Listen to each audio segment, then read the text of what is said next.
안녕하세요. 진중권입니다. 그리고 여기가 어딘지는 다 아시죠? 예, 문경의 근암서원입니다. 그래서 지난 시간에는 주로 이제 예술이 어떻게 오늘날 경제가 되어서 미학이 미래의 경제학이 되고 이른바 상상력이 미래의 경쟁력이 되는지 살펴봤다면 오늘 이 시간에는 주로 뒷부분을 살펴볼까 합니다. 어떤 삶이 좋은 삶인가, 어떤 것이 훌륭한 삶인가 그걸 따지는 걸 우리가 윤리라 그러죠. 윤리학. 그런데 좋은 삶이랑 예술 작품을 닮은 삶이다. 일시되는 건 바로 또한 미학이기도 하죠. 그래서 오늘 얘기할 건 바로 윤리적인 미학 또는 미학적인 윤리학으로서 존재의 미학에 관한 얘기를 하고 싶습니다. 오늘 예술은 우리가 삶을 살아가는데 하나 영감을 줍니다. 아주 우리가 삶을 정말 의미 있게 아름답게 살아가는데 필요한 영감을 주는 게 또한 예술이기도 합니다. 그래서 오늘은 우리 것과는 다른 이 존재 미학을 소개해 드릴까 해요. 사실은 존재 미학이라는 게 서구에서는 어떻게 보면 굉장히 낯선 게 돼버렸는데 오히려 서구 사람들보다는 우리한테도 더 익숙할 거예요. 서구 사람은 존재 미학을 찾으려면 저기 고대 그리스까지 거슬러 올라가야 되거든요. 하지만 우리 같은 경우는 존재 미학은 굉장히 익숙합니다. 예를 들어서 이 서원을 한번 보세요. 여기 있었던 옛날 양반들이 공부만 한 게 아니죠. 그 다음에 뭘 닦았어요? 덕을 닦았죠, 여기서. 그렇죠. 윤리적인 자기 완성, 수양을 했다는 거죠. 그 다음에 그것만 한 게 아니라 동시에 뭡니까? 여기서 시서화를 했어요. 그 다음에 사군자를 이 사람들이 쳤을 때 옛날 양반들이. 그냥 예술이 아니다라는 거예요. 그 사군자라는 것은 그 옛날 사람들이 자기들이 닮고 싶었던 어떤 존재고 자기들이 가장 이상적으로 생각하던 어떤 삶의 모습, 그걸 그림으로 그렸던 거죠. 그걸 한번 생각해 보세요. 그렇다면 오히려 서구 사람들보다 우리가 그리스인들의 존재 미학을 이해하는 데도 쉬울 것 같습니다. 오늘날 우리가 삶을 조직하는 방식이 제가 볼 땐 굉장히 큰 문제가 있어요. 그래서 우리는 예술로부터 좀 배울 필요가 있습니다. 그러려면 일찍이 예술로부터 살아가는 방식을 배웠던 그리스인들의 삶을 참고할 필요가 있습니다. 근데 그리스인들의 윤리학은 우리 거랑 굉장히 달라요. 여러분 윤리학 그러면 어떤 생각이 들어요? 그냥 착하다 이런 생각들 좀 많이. 윤리학은 뭐냐? 착하게 사는 것이다. 뭔가 좀 억울하지 않아요? 나는 불행해도 착하게 살아야 된다. 고대 그리스의 윤리학은 좀 달랐어요. 뭐였냐면은 아리스토텔레스가 인생의 목표는 뭐라 그랬어요? 인생의 목적이 있다면 딱 하나예요. 뭐예요? 행복이라는 거예요. 옛날에 윤리학은 너 착해야, 너 불행해지더라도 착해야 돼 이렇게 가르친 게 아니라 너는 일단 뭐 해야 돼? 행복하라고 가르쳤거든요. 우리 굉장히 뭔가 손해보는 것 같죠. 그러니까 근대 윤리학이라는 것은 사람을 갖다 개인을 존중하는 게 아니라 어떤 집단의 필요 또는 단체의 필요, 전체의 필요에다 종속시켜버리는 그런 특성이 있습니다. 그래서 개인을 갖다 잘 돌보질 않는 거예요. 그래서 우리가 뭔가 좀 손해본 듯한 느낌이 좀 있습니다. 근데 고대 그리스인들은 윤리가 달랐습니다. 일단은 전체 물론 이제 공적인 부분들을 고려를 해야 되겠지만 사적인 부분들을 놓치지 않았습니다. 그러니까 자기가 자기를 배려하는 그런 윤리학을 갖고 있고 그게 바로 미학적 윤리학이었습니다. 아마도 오늘날 우리가 좀 이해하기 좀 힘든 부분이 있는데 고대 그리스인들은 우리가 완전히 다른 윤리학을 갖고 있습니다. 우리 윤리학 그러면 착하다 이런 건데 이 사람들이 결국 윤리학이라는 것은 좋은 삶이잖아요. 훌륭한 삶이란 어떻게 사느냐, 어떻게 사는 것이 훌륭한 삶이냐 이런 질문이거든요. 훌륭하게 살기 위한 전제 조건으로 이 사람들이 제일 먼저 꼽은 게 뭔지 아세요? 다이어트예요. 요즘 여러분 다이어트가 윤리학에 속한다고 좀 이상하죠. 근데 이 사람들은 그리스인들에서 우리는 선이란 말이죠. 굿. 우리는 굿이란 말이 두 가지 의미가 있다는 걸 알아요. 예컨대 어떤 수단으로서 좋다는 뜻이 있습니다. 예컨대 walking is good for health. 뭐예요? 걷는 것은 건강에 좋다. 이럴 때 의미가 있죠. 근데 그 사람은 착한 사람이다 할 때는 그 사람은 착한 게 다른 목적이 있는 거예요? 아니죠. 자기 목적이죠. 그러니까 도덕적인 선과 그냥 모적 수단 관계에서 좋다라는 걸 우리는 구별을 하는데 그리스인들은 그걸 잘 구별을 못했어요. 구별을 안 합니다. 그런 식의 무분별함이 우리나라에도 아직도 남아있습니다. 예를 들어서 우리가 착한 이야기 있잖아요. 착한 이라는 이야기를 무슨 담이라고 해요? 선담이 아니라 뭐라 그래요? 미담이라고 그러잖아요. 그리스인들은 그러니까 이게 오늘처럼 우리처럼 가치관이 이렇게 막 세분화된 게 아니라 굉장히 이렇게 통합되어 있습니다. 그래서 그리스인들의 삶의 이상은 칼로카가티아라 해서 선과 미예요. 그러니까 아름다우면서 동시에 윤리적인 삶 이거였습니다. 이 사람들이 그래서 굿을 얘기할 때도 두 개가 좋다 하고 착하다, 선하다 이게 둘이 섞여 있었습니다. 예를 들어 생각해 보세요. 여러분들 몸이 건강한 게 좋아요? 아니면 아픈 게 좋아요? 그럼 그게 좋은 삶이에요. 윤리적 선입니다. 여러분들 육체가 아름다운 게 좋아요? 아니면 추한 게 좋아요? 아름다운 게 좋죠. 그럼 그게 윤리적 선이에요. 그렇기 때문에 이 사람들 첫 번째 윤리가 뭐였냐면 다이어트였습니다. 다이어트입니다. 항상 인간이 훌륭한 삶을 살려면 몸이 건강해야 돼요. 그래가지고 육체적인 노동을 하고, 노동이라기보다도 운동을 하죠. 운동을 한 다음에 목욕을 하고, 목욕을 한 다음에 다 여기다 올리브 기름을 쫙 바르죠. 이렇게. 항상 자기 신체를 갖다가 아름답고 건강하게 가꾸었습니다. 심지어는 뭐냐면 섭식, 다 그 다이어트까지 했어요. 겨울에 먹어서는 안 되는 거, 여름에 먹어서는 안 되는 거, 너무 많이 먹으면 안 되는 거 등등등등. 그래가지고 운동과 섭생으로 자기 신체를 아주 아름답고 건강하게 늘 가꾸는 문화가 있었습니다. 그리스에는. 어쨌든 좋은 삶을 살기 위한 전제 조건의 하나가 바로 다이어트입니다. 또 두 번째는 뭐냐? 오이코노미아라 그래요. 가정관리술입니다. 여러분들 돈이 많은 게 좋아요? 없는 게 좋아요? 솔직히. 돈이 좀 있는 게 좋아요? 없는 게 좋아요? 있는 게 좋죠. 그러면 그게 선한 삶이에요. 윤리적 삶, 선입니다. 그래서 이 사람들은 선한 삶을 살기 위한 전제 조건은 뭐냐면 다이어트 다음에 두 번째가 뭐냐면 오이코노미아, 가정관리술이라는 걸 강조했습니다. 오늘날로 말하면 뭡니까 저게? 뭐가 됐어요? 오이코노미아. 영어로 읽으면 뭐가 돼요? 이코노미가 되는 겁니다. 이른바 재테크예요. 쉽게 말하면은 내가 재산을 물려받았잖아요. 그 재산을 갖다 그때는 이제 노예들을 부려가지고 농장을 운영하는 거죠. 그래서 그 재산을 불려나가거나 아니면 유지해서 그다음에 아내와 결혼해서 2세를 낳은 다음에 물려주는 데까지의 그 노하우 있죠. 그것까지를 오이코노미아를 했습니다. 이게 왜 중요했냐면은 그렇거든요. 아무리 사람이 뭐 가난해도 뭐 이런다 하더라도 뭐 자기 가난해도 뭐 자기 뭐랄까 존엄 위엄을 유지할 수 있다 이런 말을 하긴 하더라도 진짜 사람이 너무 가난하면 그렇죠. 사실 존엄 이거 유지하기 힘들거든요. 그러니까 어느 정도 인간적인 삶을 유지하기 위해서는 어느 정도의 나름의 재력은 있어야 된다는 걸 그리스 사람들은 알고 있었습니다. 그러니까 우리가 그런 말 했잖아요. 배고픈 소크라테스가 되느냐, 뭐 배부른 돼지가 되느냐. 소크라테스는 한 번도 자기가 배고픈 게 잘하는 짓이라고 생각한 적이 없는 사람이에요. 후대관념입니다. 소크라테스도 이렇게 보면은 그런 얘기를 합니다. 자네 아버지가 이렇게 후덕한 삶을 살 수 있었던 것도 어느 정도 재산이 있었기 때문이 아니겠는가 이런 얘기를 해요. 그러니까 그리스인들한테는 어느 정도의 그 경제력을 유지하는 거 있죠. 그것도 선한 삶을 위한 굉장히 중요한 전제 조건으로 여겨졌습니다. 그러니까 윤리학식은 별걸 다 가르치는 거죠. 다이어트 가르치고 그다음 두 번째 보니까 재테크 좀 가르치고 세 번째는 뭐냐? 세 번째가 행복한 삶을 살기 위해서, 훌륭한 삶을 살기 위해서 필요한 게 바로 에로틱입니다. 사랑이에요. 에로틱입니다. 근데 저 에로틱은 뭐냐면은 오늘날 우리가 생각하는 그 이성애가 아니에요. 그리스 사람들이 사랑 그러면은 이성애가 아닙니다. 그리스인들에게 남녀 간의 이성애 있잖아요. 결혼, 이건 어디 들어가 있냐면 에로틱에 들어가 있는 게 아니라 오이코노미아에 들어가 있어요. 여기 들어가 있어요. 좀 다른 거예요. 그러니까 그 아내와 남편이 결혼한다는 것은 물론 이제 성애도 있지만 왜냐하면 그 둘이 나와가지고 2세를 얻는 거잖아요. 하지만 일종의 동업자 관계 같은 거예요. 같이 도미나 도미누스, 안주인 바깥주인으로서 농장을 같이 운영하고 같이 애를 낳아서 재산을 불려나가고 그 애한테 물려주고 이러는데 동업자 이런 개념이 굉장히 강한 겁니다. 그래서 그리스인들은 뭐라 그랬냐면은 네가 여자랑 자고 싶으냐? 그러면 헤타이라라고 있었어요.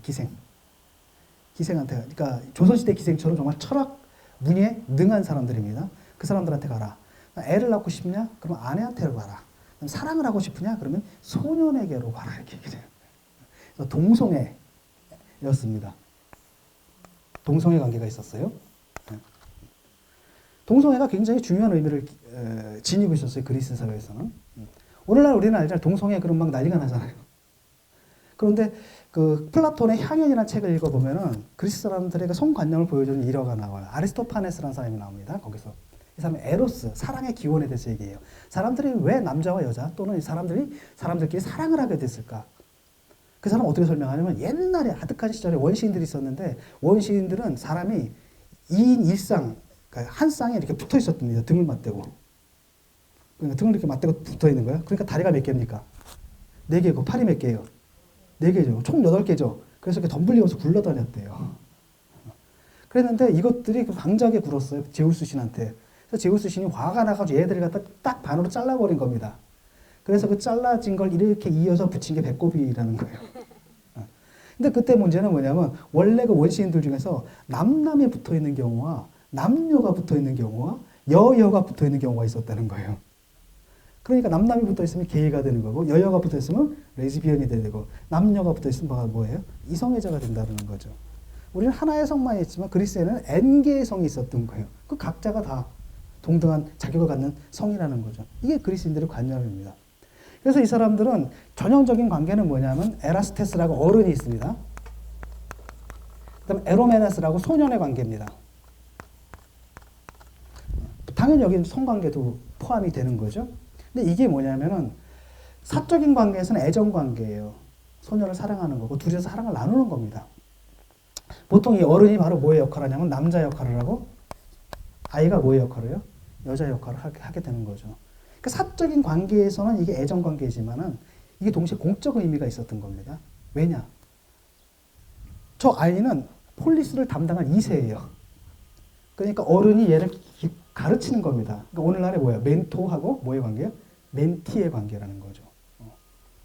그래서 이게 그리스는 굉장히 행복했던 거예요. 내가 신체를 그렇게 닦잖아요. 그럼 동시에 그게 국가에도 좋은 일이 돼요. 그다음에 내가 애정을 하잖아요. 사랑을 하잖아요. 그게 국가 공동체에 필요한 일이 되는 겁니다. 일종의 교육이 되는 거예요. 왜냐? 고대 그리스는 직접 민주주의 사회였잖아요. 우리는 간접이라서 안 돼요, 그게. 솔직히 말하면 여야 국회의원들 있죠. 그분들이 우리를 대변한다 그러죠. 솔직히 그분들이 우리를 대변한다고 믿는 분 손 들어보세요. 이런 겁니다. 근데 그리스는 직접 민주주의였기 때문에 그런 국가와 나의 구별이 없었습니다. 사적인 것과 공적인 것이, 사적인 것이 공적인 의미를 띠고, 공적인 것이 곧 사적 중요성을 띠게 되는 이런 거였어요. 아주 행복한 거였죠, 공사가. 행복하게 만나고 있었죠. 그래서 사적으로는 애정관계인데 공적으로는 이게 교육관계고요. 그러니까 폴리스를 담당한 2세한테 어른이 지혜를 던져주고 자기 경험을 전달해주고 심지어는 뭐까지 하냐면 얘가 나중에 또 출마를 해야 되잖아요. 그러니까 얘 그 명성 관리를 다 해줍니다. 그 다음에 스폰서를 얘 역할을 해주는 거예요. 이렇게 되는 거죠. 그래서 어른은 얘한테 뭘 주는 겁니까? 지혜를 주는 거예요. 소피아. 소피아라고 그러죠. 지혜를 그리스어로. 그러면 그 대가로 얘는 어른한테 뭘 주는 거냐? 몸을 주는 관계라는 거죠. 근데 문제는 뭐냐면 그래서 여기에 어떤 모순이 지금 내재가 되어 있습니다. 어떤 모순이냐면은 이게 사적인 것과 공적인 것이 하나로 합일되어 있는데 이게 어느 순간에 충돌을 할 때가 있어요. 문제는 뭐냐면 사적인 관계 속에서는 에라스테스가 만약 더 러빙이에요. 능동적인 겁니다. 구애하는 자예요. 에로메노스는 더 빌러비드예요. 사랑받는 자 또는 구애받는 자. 능동이고 피동이죠. 그렇죠? 사적인 관계 속에서는 아이는 뭐의 역할을 하냐면 피동, 수동적인 역할을 하고 여자 역할을 하는 거잖아요. 그렇죠? 애정 관계 속에서는. 그런데 공적 관계에서는 얘를 뭘로 키워내라고 요구해요? 여자로 키워내라고? 아니죠? 남자로 키워내라고 요구하죠. 그러니까 그래서 충돌이 일어나는 겁니다. 이 문제를 어떻게 해결할 것이냐 이거예요. 바로 그래서 그래서 나온 게 플라토닉 러브예요. 그리고 그래서 쓴 게 바로 향연이라는 플라톤의 책입니다. 거기서 플라톤이 해법을 제시하는 거죠. 그럼 어떤 해법을 제시할 수 있느냐? 간단합니다. 이게 애정관계잖아요. 아프로디지아라는 관계인데 이게 이제 성적인 육체적인 관계를 아프로디지아라 그래요. 이 아프로디지아를 갖다가 성애를 뭘로 바꿔놔야 되느냐? 나이가 어느 정도 들면 우애로 바꿔야 되는 거예요. 네. 여자와 남자 간의 사랑이잖아요, 사실은. 이걸 갖다 남자와 남자 간의 뭐로 바꿔야 돼? 우애로 바꿔내야 된다는 겁니다. 그럼 언제 그렇게 관계를 전환해야 되느냐? 그건 바로 뭐냐면 아이들 몸에서 2차 성징이 나타날 때쯤, 그러니까 아이들이 신체적으로 뭐가 될 때 이제 확연하게 남성이 될 때쯤 되면 그때쯤 이제 관계를 전환하기 시작하라는 거죠. 그러면 그때부터는 성관계를 계속 하는 게 아니라 뭐예요? 중단하고 성적 관계가 아니라 육체적 관계가 아니라 무슨 관계로? 정식적 관계로 넘어가라 이겁니다. 이게 바로 플라토닉 러브예요. 그러니까 플라토닉 러브가 오늘날 우리가 아는 거랑 상당히 다르죠. 오늘날 우리는 플라토닉 러브는 남녀 간의 사랑인데 실제는 원래는 뭐예요? 동성 간의 사랑을 말했고요. 성행위를 하지 말라는 게 아니라 뭐예요? 하라는 거죠. 하되 계속 거기만 머물지 말고 어느 순간에는 어디로 가야 돼요? 성적 관계에서 정신적 관계로 발전시켜라. 이런 게 바로 플라토닉 러브라는 겁니다. 자, 그럼 이제 문제는 뭐냐면은 이게 우애 관계로 넘어갈 때 굉장히 많은 것이 필요합니다. 뭐냐면은 저 불평등 관계를 갖다 해소해야 돼요. 저기 뭐 선진국 후진국 관계 비슷하잖아요, 이게 보면. 그래서 플라톤이 또 소크라테스가 찾은 해결책은 바로 뭐였냐면은 이 소피아의 위치를 옮겨버리는 겁니다. 이 지혜가 어른 머릿속에 있다라고 한다면 넘겨줘야 되는 거잖아요. 그래서 이걸 갖다 어디다 위치시키게 되면 저 이데아 세계를 올려버려요, 이 사람. 그래서 소크라테스는 뭐냐면 뭐라고 얘기를 하냐면 나는 지혜가 없다고 얘기를 해요. 늘 그 사람 얘기하고 돌아다닙니다. 소크라테스가 뭡니까? 뭐의 지라 그러죠? 소크라테스가 그리스 사람들 중에서 제일 똑똑한 이유가 뭐예요? 무지의 지 아시세요? 나는 아무것도 모른다는 사실을 알고 있는 거예요. 유일하게. 무지의 지라는 거잖아요. 그러니까 소크라테스 자기는 아무것도 모른다고 얘기를 해요. 나는 지혜를 갖고 있지 않다는 겁니다. 그럼 줄 게 있어요? 없어요? 너한테 줄 것도 없죠. 그러니까 줄 게 없으면 또한 받을 것도 없죠. 이런 거예요. 대신 뭐라 그러냐. 그럼 나는 지혜를 갖고 있지만 뭘 할 수 있냐면 지혜를 낳게 할 수는 있다. 라고 얘기를 해요. 그게 바로 소크라테스의 무슨 술? 애 낳게 도와준 사람이 뭐야? 산파술이라는 겁니다. 네. 그러니까 소크라테스는 자기는 지혜 갖고 있지 않다고 생각을 해요. 우리 둘이서 같이 얘기를 하잖아요. 얘기를 하게 되면 거기서 지혜가 태어나는 거예요. 내가 너한테 지혜를 일방적으로 주는 게 아닙니다. 우리 같이 얘기를 하게 되면 거기서 태어나게 된다는 겁니다. 그러니까 진리를 낳는 게 바로 진정한 생식이에요. 남자와 여자가 관계를 하게 되면 아기가 탄생하잖아요. 육체적 관계를 하게 돼요. 근데 남자와 남자가 정신적인 교류를 하게 되면 거기서 뭐가 탄생해요? 진리가 탄생하는 겁니다. 이 지혜가 탄생하는 거예요. 바로 이런 관계로 전환시켜야 된다는 겁니다. 이게 바로 에로틱이에요. 사랑의 기술입니다. 여자 꼬시고 남자 꼬시고 이런 기술이 아니에요. 아주 수준 높은 겁니다. 그러니까 오늘 최초의 뇌생남이 바로 제가 볼 때는 소크라테스예요. 뇌생남입니다. 잘 생각해 보세요. 원래 에로메노스가 에라스테스죠. 이건 구애하는 자고 이건 구애받는 자죠. 그런데 소크라테스는 관계가 바뀌어 있어요. 그렇죠. 소크라테스는 뭐예요? 자기가 뭘 받아요? 구애를 받죠. 그 다음에 구애를 받고 받아야 할 애들이 뭘 하고 있어요, 이미. 구애를 하고 있죠. 그러니까 수동적인 자가 뭐가 되는 거야? 능동적인 자가 되는 거고, 아이들이 이제 뭐가 된 거예요? 어른이 된 거라는 거죠. 이게 소크라테스가 애들을 교육시키는 방법이라는 겁니다. 그래서 소크라테스야말로 바로 뭡니까? 에로스의 대가예요. 에로틱의 대가입니다. 사랑의 대가죠. 자, 그렇게 되면 결국은 뭡니까? 육체에 대한 사랑을 뭐에 대한 사랑을 바꿨냐면은 잘 생각해 보세요. 이 소피아죠. 두 사람이 이제 육체를 사랑하는 게 아니라 뭘 사랑하는 겁니까? 지혜를 사랑하게 되는 관계예요. 그럼 사랑이라는 게 결국은 뭐예요?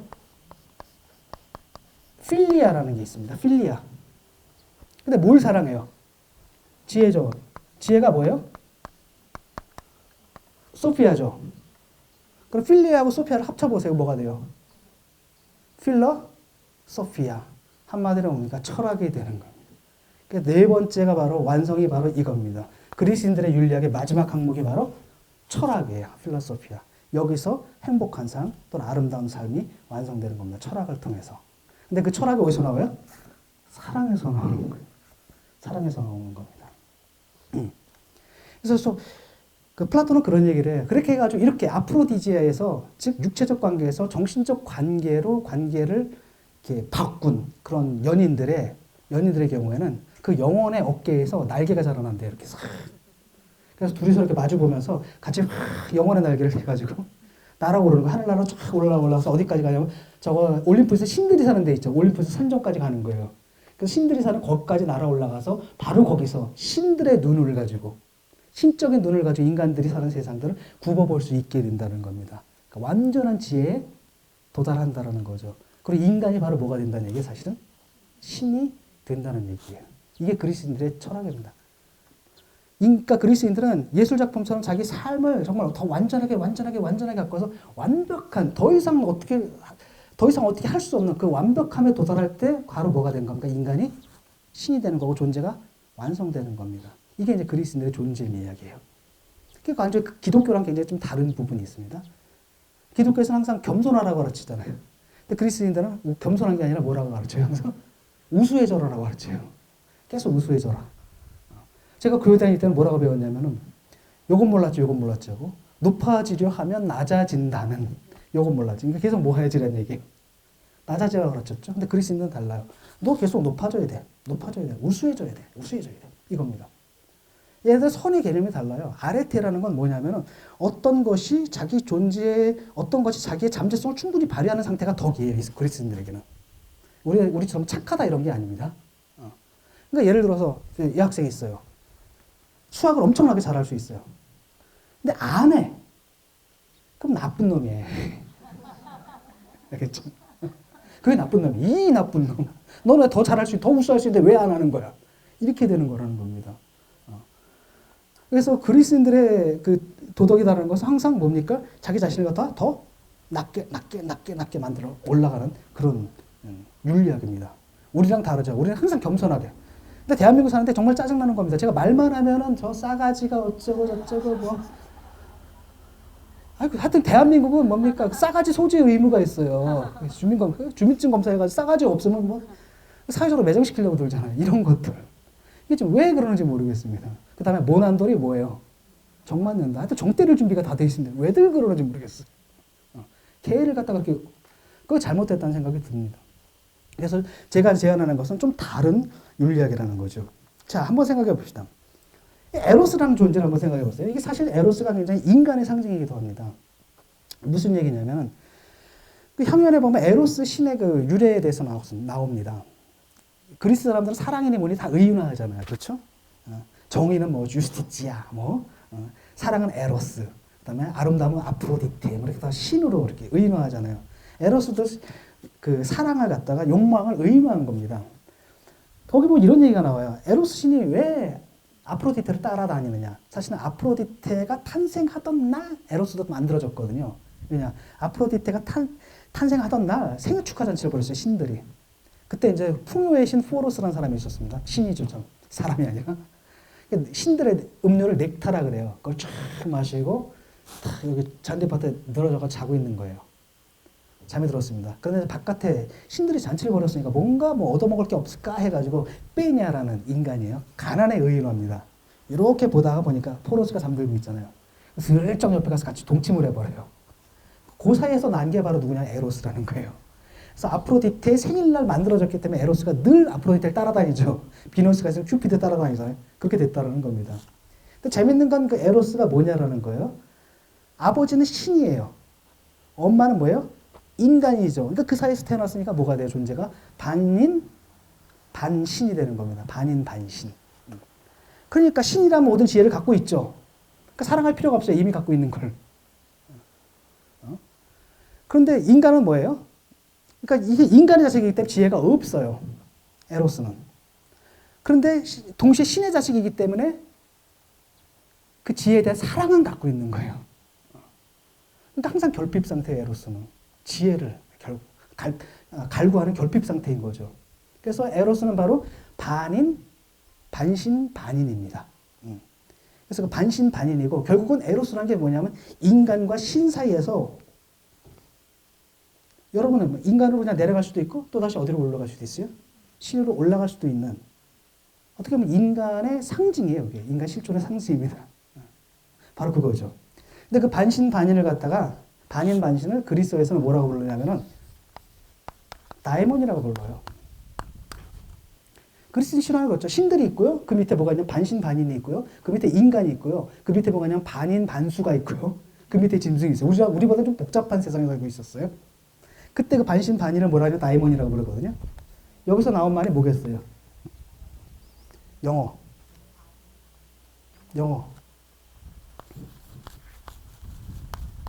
뭐야? 데몬. 악마가 된 거죠. 저게 나중에 이제 기독교 시절에 저렇게 변해버리는 겁니다. 기독교의 관점에서 신하고 인간만 있는 거지. 그 중간에 뭐 인간도 아니고 신도 아닌 거. 그건 뭐냐? 잡귀 이렇게 되는 거예요. 잡귀가 돼버린 거죠. 그 다음에 나쁜 거에 되는 겁니다. 인간이 뭐 신인 척 하려고, 신이 되려고 하거나 이건 벌 받는 짓이죠. 사악한 어떤 것으로 여겨지는 거예요. 아마 그것 때문에 이게 뭔가 이렇게 뛰어나려고 하는 사람들을 갖다가 우리 주변에서 못 참아주는 것 같기도 해요. 악마하고 사탄처럼 이렇게 쳐다보는 이런 것들. 근데 그런 존재가 아니라는 겁니다. 다이몬은 원래. 신과 인간의 중간자고, 그렇기 때문에 인간이지만 항상 뭐가 되기를 원해요? 신이 되기를 원하는 존재가 바로 다이몬이라는 겁니다. 그럼 다이몬은 뭐냐? 항상 조심해야 되는 게 뭐냐면 우수함의 도덕, 그리스인들이 갖고 있는 우수함의 도덕이 남들과 비교해서 우수함의 도덕이 아니에요. 그렇게 되면 그건 파쇼널리가 됩니다. 나치즘이 돼요. 우리 민족이 다른 민족보다 나아. 내가 저놈보다 우월해. 이런 거 있잖아요. 그러면 파시즘이 되고 그 나치 이데올로기가 됩니다. 그게 아니라 그리스인들이 말하는 우수함이라는 것은 비교 대상이 오로지 누구뿐이냐면 자기 자신이에요. 어제 나보다 내가 오늘의 나는 어제보다 나보다 우월해야 돼. 우수해야 되는 겁니다. 아마 여러분 그걸 보셨죠? 김연아 선생한테 물어보세요. 요번에 그 아사다 마고가 붙는데 어떤 각오를 하고 있습니까? 그때 김연아가 뭐래요? 내 상대는 오직 누구뿐이라 그래요. 내뿐이라 그러잖아요. 그게 바로 다이몬의 자세예요. 자기 내면이 확실한 사람은 남하고 자기를 비교를 안 해요. 남이 자기를 몰라주잖아요. 괜찮은 겁니다. 걔들 손해야. 내가 잘난 걸 몰라주는 거. 나는 괜찮아요. 거죠. 그래서 옛날에도 학교 다닐 때 보면 참 보면 공부 열심히 하고 실력 있는 교수님들은 다른 데 관심이 없어요. 권력에 관심이 없어요. 그냥 자기 공부만 해요. 근데 이게 공부가 좀 안 되는 분들은 꼭 이렇게 사람을 아래로 놓으려고 그래요. 그러니까 권력 막지를 하더라고요. 자기가 존재가 허해서 그런 겁니다. 그러니까 이게 그리스 사람들이 말하는 다이몬이라는 건 바로 그거니까 항상 자기 자신을 넘어서는 존재입니다. 오늘 넘어서고 또 넘어서고 또 넘어서고. 아까 우수함의 도덕이잖아요. 멈추면 그게 부도덕한 일이 되는 겁니다. 그래서 끝없이 자기를 초극하는 사람. 그걸 철학적으로 뭐라고 부르죠? 자신을 넘어서는 사람. 니체가 말했는데 초인이에요. 니체가 말하는 초인이라는 것은 무슨 대단한 성각자 이런 게 아니에요. 누구나 여러분 누구나 다 될 수 있는 게 바로 그 초인이라는 겁니다. 누구나 다. 남하고 비교할 거 없습니다. 자기가 자기의 우수함을 자기 스스로 인정하고 어제보다 내가 오늘 더 나아지려고 하고 계속해서 끝없이 자기 자신을 갖다 끌어올리는 이런 존재. 그게 바로 니체가 말한 초인이죠. 어떻게 보면 그리스인들이 갖고 있는 게 바로 그 초인의 도덕이라는 겁니다. 우리 사회에서는 좀 사라져버린 게 또한 그 초인의 도덕이기도 하고요. 결국 그런 거예요. 한번 생각해보세요. 그리스 조각을 한번 생각해 보세요. 그리스의 조각 신상들이 있죠. 비너스 신상도 있고요. 그다음 아프로디테 신상도 있고, 그다음 제우스 신상도 있고, 또 그 벨베데레 아폴론. 이건 뭐 더 이상 아름다울 수가 없을 정도로 정말 아름답잖아요. 원래는 인간의 신체를 모델로 했겠죠. 그 다음에 많은 교회에 이제 한 인간의 신체는 결함이 있기 때문에 대부분 여러 개의 신체들을 모아서 종합을 합니다. 이 사람 얼굴은 괜찮은데 몸매가 좀 아니야. 이 사람 몸매는 괜찮은데 다리가 좀 아니네. 이런 거 있잖아요. 그래서 점점점 그리스 사람들 조각을 할 때 눈에 보이는 모델을 그대로 본다는 것만 한 게 아닙니다. 본다는 대신에 본다는 동시에 뭘 하냐 위로 이상적인 아름다움을 끌어올려요. 그래서 조각 작품을 아름답게 계속 아름답게 가지고 더 이상 아름다울 수 없는 경지에 딱 도달하면 인간을 모델로 했던 그 조각이 바로 신상이 되는 거예요. 인간이 바로 뭐가 되는 겁니까? 신이 되는 거예요. 그래서 그리스의 조각 예술 속에서 그리스인들의 존재 미학이라는 게 그대로 드러나 있는 겁니다. 그러면 왜 제가 이 2000년도 훨씬 넘은 시절에 있었던 낡은 그 존재 미학이죠. 윤리학적 원칙을 이 시대에 끌어오느냐. 다 이유가 있습니다. 사실 아마 여러분 아실 겁니다. 소크라테스가 했던 말 알죠? 내 자신을 알라. 그 우리가 이제 꼬아서 뭐라 그래요? 내 꼬라지를 알라. 사실 이게 틀린 말이 아니거든요. 실제로 내 자신을 알라라는 명제가 좀 그렇게 쓰였어요. 자기 감시. 내가 내 자신을 감시하고 어떤 보편적인 요구에서 벗어나지 않게끔 하는 원리. 근데 원래 그리스인들에게 내 자신을 알라라는 것은 제1원칙이 아니었습니다. 제1원칙은 따로 있었어요. 그건 뭐냐면 너 자신을 배려하라는 거예요. 너 자신을 아껴라는 얘기죠. 근데 너 자신을 아끼려면 제일 먼저 뭐부터 해야 돼? 너 자신을 알아야 되는 거죠. 근데 그 첫 번째가 사라져버린 거예요, 그 사이에. 그렇기 때문에 우리가 그걸 갖다가 이 시대에 다시 복원을 시킬 필요가 있는 겁니다. 특히 우리나라 같은 사회에서는. 왜? 우리나라 윤리학이 없거든요. 우리 고등학교 때, 중고등학교 때 뭐 배웠습니까? 우리가 배운 유일한 윤리는 국민윤리라는 걸 배웠어요. 우리가 배운 유일한 도덕은 반공도덕이었어요. 국민윤리라는 건 윤리가 아닙니다. 왜? 국민이란 말 자체가 어디서 나온 거예요, 이거? 일제잔재죠. 일제궁극주의 잔재고 전체주의의 잔재예요. 국가주의의 잔재입니다. 우리 국민이 아니고 시민이거든요. 우리가 합의해서 세운 게 국가예요. 그렇죠? 그게 그 상식이죠. 그 다음에 우리는 개인, 국민이란 말 속에 나를 개인으로 인정을 안 하는 거예요. 그렇죠. 우리가 여러분 아시죠? 국민교육헌장에 뭐라고 나옵니까?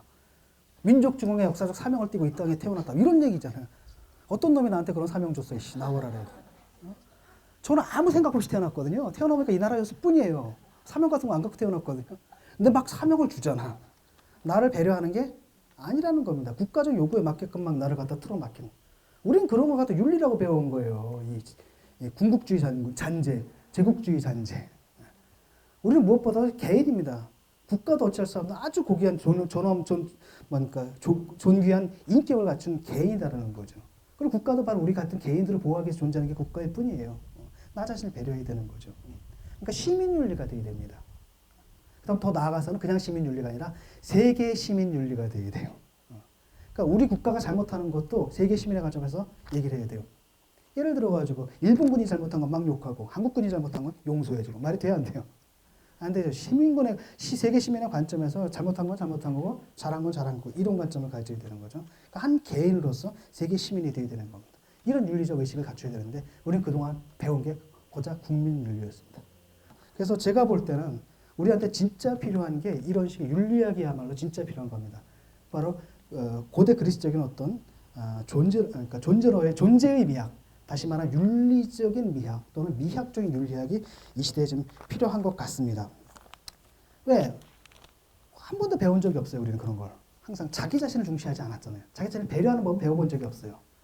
그래서 사람들이 가끔가다 저한테 그런 얘기를 합니다. 어떻게 말을 그렇게 잘해요? 말 잘하는 무슨 특수한 재능이 뭐 있는 줄 알아요. 그거 아니거든요. 사람들이 왜 말을 못하냐? 간단합니다. 자기 견해가 없으니까 말 못하는 거예요. 사람들이 왜 영어를 못하냐? 간단한 영어로 할 말이 없으니까 못하는 거예요. 그렇죠? 한 번도 자기 견해를 형성하는 걸 해본 적이 없는 거예요. 왜? 자기 견해 형성하면 모난 돌이 정 맞는다. 뭐 이런 거예요. 눈치만 봤단 말이죠. 그러니까 진선미라는 관점에서 자기 주체성이 없는 거예요. 그러니까 맨날 자기가 잘났다고 배워야 되고 막 자기가 주장을 하고 그 다음에 남이 반박하면 막 정당화하고 이런 가운데 사람을 발전하는 거잖아요. 우리나라는 딱 얘기를 하다 선생님이 딱 뭐라고 하면은 싹 죽죠.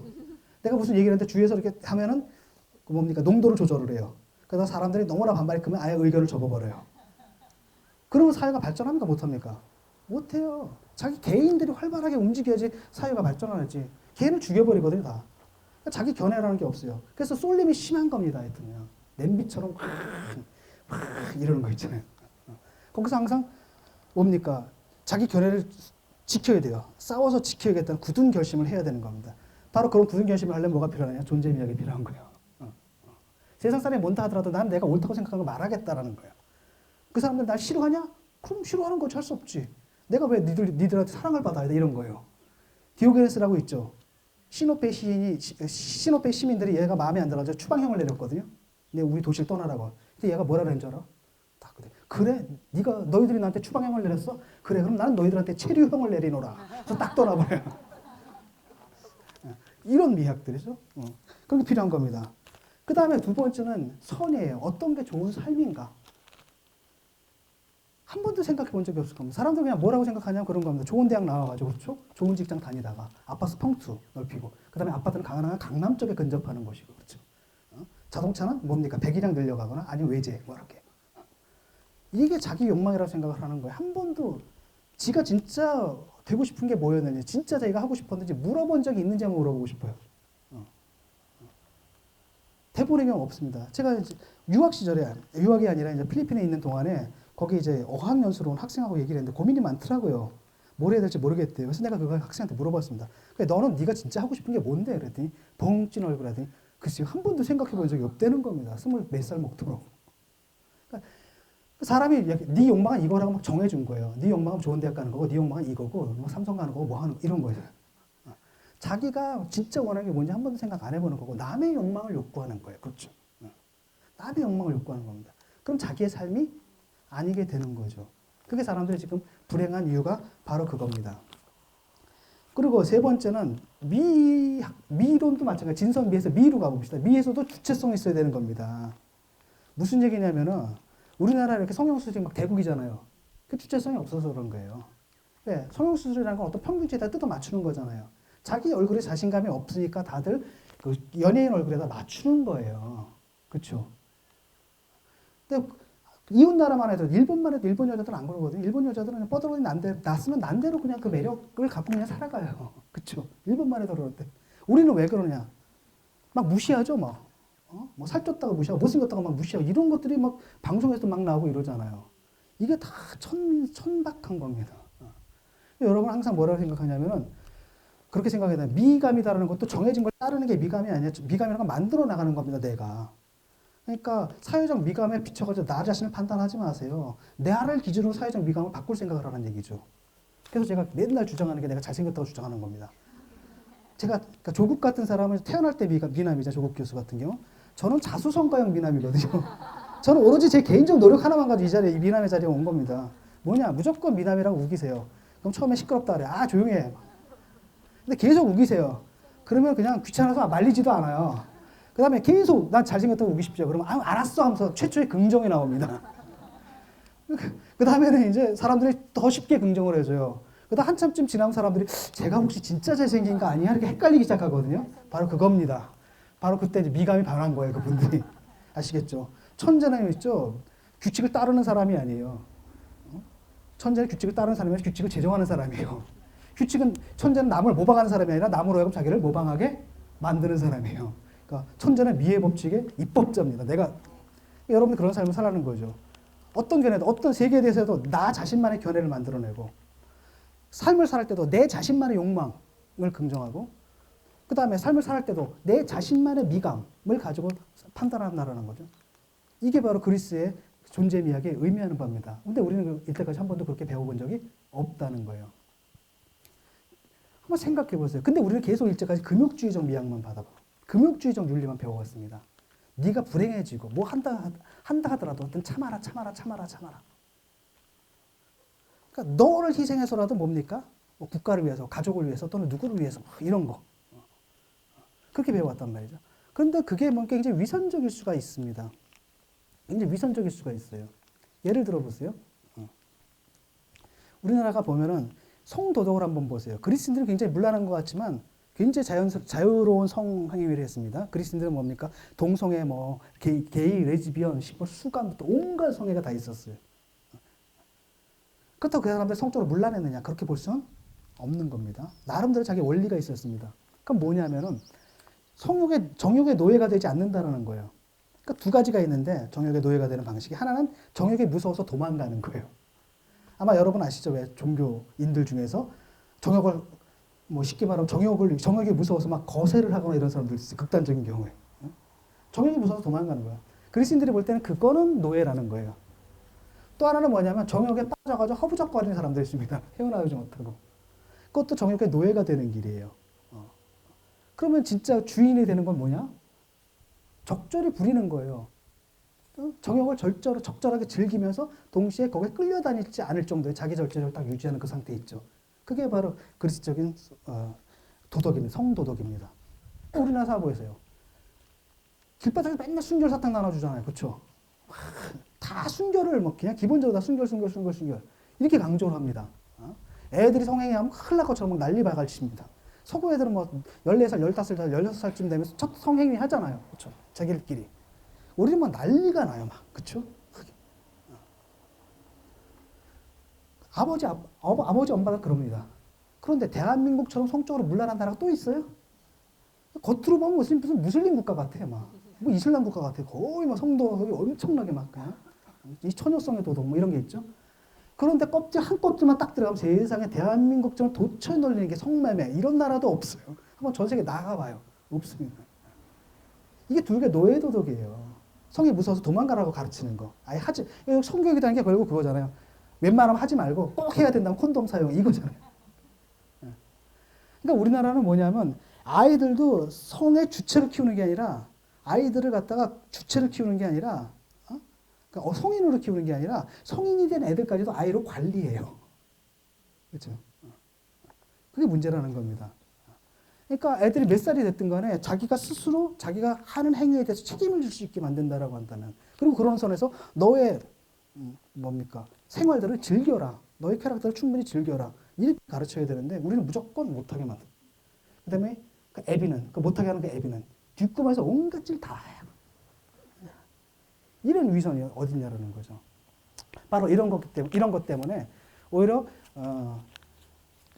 그 욕망을 부정하는 게 아니라 욕망을 긍정하고, 하지만 거기에 빠지는 게 아니라 그걸 갖다 적절하게 통제하면서 나가는, 이게 그리스적인 존재명이 우리 사회에 굉장히 필요하다고 봅니다. 또 극단적인 예를 마지막으로 하나 들어볼게요. 아마 이건 극단적인 예지만 그 사람 모습이 또한 그 사람만의 일은 아닌 것 같아요. 얼마 전에 TV를 보니까 어떤 할머니가 나오는데 폐지 줍는 할머니가 나와요. 그래가지고 맨날 한 대짬 자고 밥도 막 이렇게 주워서 길바닥에서 주워서 먹고 막 이런 겁니다. 근데 알고 보니까 이 할머니가 아파트가 10몇 채가 있어요. 전국에. 그런데도 그렇게 살고 있는 거예요. 그 왜 그랬을까 한번 생각해 보세요. 그 사람은 완전 노예가 된 거죠. 그 돈의 노예가 된 거잖아요. 그건 노예의 도덕이라는 겁니다. 돈이 무서워서 아니라 도망가는 것도 노예이지만 완전히 그 돈에 그냥 노예가 돼가지고 그 삶 자체가 없애버리는 그것도 노예라는 거죠. 그렇게 사는 게 아니라 그게 만약 돈이든 아니면 성욕이든 아니면 그 밖에 어떤 것이든 간에 적절하게 우리가 활용을 하면서 동시에 그 원래 목적을 잊어버리지 않고 제대로 이렇게 그것에 먹히지 않고 그걸 통제하고 절제하는 그런 식의 미학. 이게 바로 이제 그 존재의 미학이라고 했습니다. 그리스인들이 말한 윤리학적 미학 또는 미학적 윤리학이라고 할 수가 있습니다. 그래서 오늘 우리 사회에서 제일 필요한 게 바로 저거라고 생각합니다. 학생들한테 늘 가르쳐야 될 게 두 가지 가르쳐야 되는 바예요. 저는 하나는 뭐냐면 아르스 아마토리아, 그러니까 사랑하는 방법을 가르쳐야 됩니다. 학교에서 윤리학 시간에. 또 하나는 뭐냐면 아르스 모리엔디, 죽는 방법을 가르쳐야 돼요. 여러분 아시죠? 스크루지 영감 얘기 아시죠? 사람이 영원히 살 것 같지만은 스크루지 영감이 자기 무덤을 딱 보는 순간에 삶이 바뀌어 버리잖아요. 이게 사실은 에로스와 타나토스입니다. 사랑과 죽음이에요. 사랑은 결국은 공동체를 어떤 생명을 공동체를 입장시키는 절차고 죽음은 그 생명을 공동체 바깥으로 퇴장시키는 절차잖아요. 바로 이 두가 그러니까 시작과 끝에서 중요한 게 바로 존재 원리를 세우는 겁니다. 우리 학교에서 가르쳐줄 건 국민윤리나 또 반공도덕 이런 게 아니라 바로 이런 부분을 가르쳐야 되고 가장 중요한 건 뭡니까? 인생의 가장 목적은 역시 행복이다라는 겁니다. 여러분은 조국을 위해 사는 것도 아니고요. 가족을 위해 사는 것도 아니고요. 민족을 위해 사는 것도 아니고 일단 기본적으로 누굴 위해 사는 거예요? 나 자신을 위해 살아야 되는 것이고요. 가끔가다 이제 어머님들 만나면 그런 얘기를 해요. 우리 애한테 무슨 책을 읽힐까요? 그 질문을 왜 당신이 하세요? 당신 나한테 해야 할 질문은 내가 무슨 책을 읽을 것인가를 왜 묻지? 왜 우리 애한테 그 책 안 읽으시죠? 그런데 어떻게 애가 책 읽을 걸 기대해서요? 본인도 안 읽는 걸. 그렇죠? 자기 삶이 없어요. 이런 것들. 자기를 배려해야 되는 겁니다. 자기 삶 없이 그렇게 사는 것. 거기 종지부를 찍고 일단 자기를 배려해야 되고 가장 중요한 건 자기 행복입니다. 그리고 자기가 행복하고 남한테 해를 끼치는 게 아니라 가능한 한 자기의 행복을 추구하면서도 남과 더불어 살아가는 그런 자세 있잖아요. 그런 시민윤리 이걸 배울 때 우리의 이 엉망진창의 사회도 어느 정도 교정이 되지 않을까 싶습니다. 그게 바로 제가 말하는 뭡니까? 존재의 미학이라는 겁니다. 특히 이제 이 자본주의 사회에서 가장 중요한 게 그건 것 같아요. 예컨대 어떤 사람이 딱 있는데 우리나라에 정치인들 있잖아요. 그럼 그분들은 딱 돈 주면 딱 넘어올 것 같죠. 이런 소신을 가졌다 해서 돈 주면 딱 소신 바꿀 거 알죠 우리가. 하지만 어떤 사람들은 저 사람 우리가 돈을 줘도 절대로 바꿀 수 없는 뭔가를 갖고 있다. 그때 그 사람이 바로 진정한 의미에서 살아있는 거죠. 그리고 바로 그런 사람이야말로 진정한 의미에서 아름다운 것이고요. 그게 바로 우리가 예술 작품에서 배워야 할 부분이라고 생각합니다. 예술 작품을 보고 두 가지를 할 수가 있을 거예요. 그냥 보고 그냥 즐기는 것. 물론 좋습니다. 하지만 진짜는 역시 예술 작품이 되는 거예요. 되는 겁니다. 그 모방이라는 말이 있어요. 예술에서 모방이라는 말이 있는데 라틴어로 이미타티오라는 개념도 있고요. 미메시스라는 개념이 있는데 이미타티오와 미메시스가 조금 같은 말인데 의미가 좀 달라요. 옛날에 영화배우 박정훈 씨가 있죠. 박정훈 씨라는 사람이 있습니다. 이분이 20년 전에 텔레비전에서 나와서 했던 말인데 그 말이 아직도 기억에 남습니다. 이분이 미국에 유학을 갔대요. 잠깐 놀러 갔답니다. 놀기 뭐 해가지고 이렇게 연기 스쿨에 이렇게 등록을 했대요. 그래서 이제 외국 학생들하고 같이 미국 학생들하고 연기를 배우는데 연기 과제가 나왔어요. 과제가 뭐였냐면 파도를 연기하라는 거예요. 그래서 이 사람은 그냥 어떻게 할까 하다가 파도를 그렸대요. 이렇게 손으로 파도가 출렁이는 모습을 막 그렸답니다. 그게 바로 이미타티오예요. 모방한 거고 재현한 거죠. 근데 외국 애들은 어떻게 하느냐 봤더니 막 뛰어나오더니 온몸이 파도가 돼서 온몸으로 막 뛰어나와가지고 바위에 부딪혀서 부서지는 장면을 온몸으로 이렇게 표현하더래요. 그게 바로 미메시스입니다. 그래서 한편으로는 물론 우리가 예술 작품을 보고 백석의 시는 우리 현실을 재현하고 모방한 거잖아요. 그걸 보고 감동을 받는 것도 있지만은 정말로 파도가 되는 거, 그야말로 시가 되는 거, 자연의 삶에서 우리가 그걸 보는 거죠. 그분은 정말 시가 돼버렸잖아요. 그래서 우리가 예술 작품이다라는 건 그저 감상의 대상, 그것도 물론 중요합니다. 하지만 한 걸음 더 나가가지고 예술 작품이 되는 삶, 그게 바로 고대 그리스인들이 추구했던 존재의 미학입니다. 그리고 그것이 바로 제가 21세기에 다시 되돌리고 싶은 윤리학적 미학이고 미학적 윤리학이기도 합니다. 감사합니다.